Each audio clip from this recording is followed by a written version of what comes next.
I know that mental health generally is a topic that is not really talked about in this region or this part of the world, but I think this is where sports really has a role to kind of break down some of those stereotypes.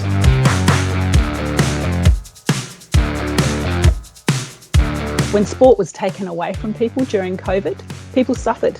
People missed it. They realised how much they needed being out there, kicking a ball around with friends, going for a run, picking up a hockey stick, going for a swim. They really noticed what it did, not just physically to them, but its absence was really missed in terms of well-being and connection. And so COVID has really highlighted that we need to look to new ways that have at-scale solutions for mental health. And I think sport is one of the few global solutions that is at commensurate scale. It fits the size of the mental health pandemic.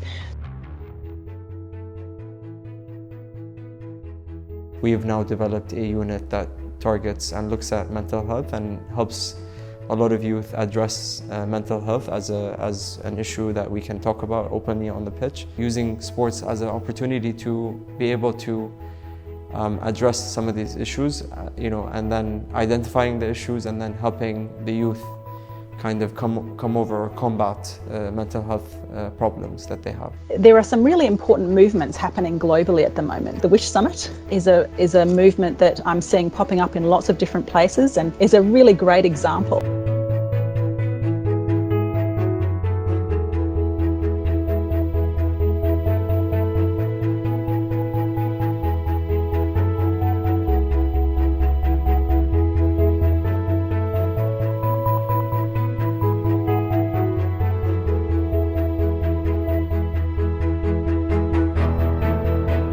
Most important is the mentality, because I know a lot of players with who I play. I saw the quality, I say, this guy surely will be professional. But when you have like one injury or the coach you put in the bench, you don't have mentality, you cannot come back. When I work with a sporting team or an organisation, we talk about the importance of those two things having to go hand in hand, that one without the other is a vulnerability. That it might mean that you have very short-term success if you put your mental health needs to one side and just push on, but you'll fall. It won't last very long. And so really setting up from the beginning that these two things, it's possible to create an environment that can support both of those things. That at different points in that journey, one or other of them might be stronger than the other. And we need to keep rechecking that balance to make sure that it doesn't get permanently out of sync.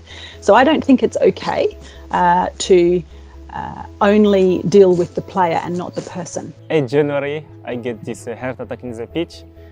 So what I changed in my mind, in my head, in my life, whole change. Football is not easy. You need to have very, very high mentality. It feels as though sport might be the key here, that in places where there is stigma around mental health, there's not stigma around sport. And so sport sometimes can unlock a conversation that would not be able to be had in different forums. We see it every day, wherever we go. We have, kids coming together from different backgrounds, different nationalities, different beliefs. But when you're on the pitch, we all play together, we're one team, we address issues together, and we resolve issues together.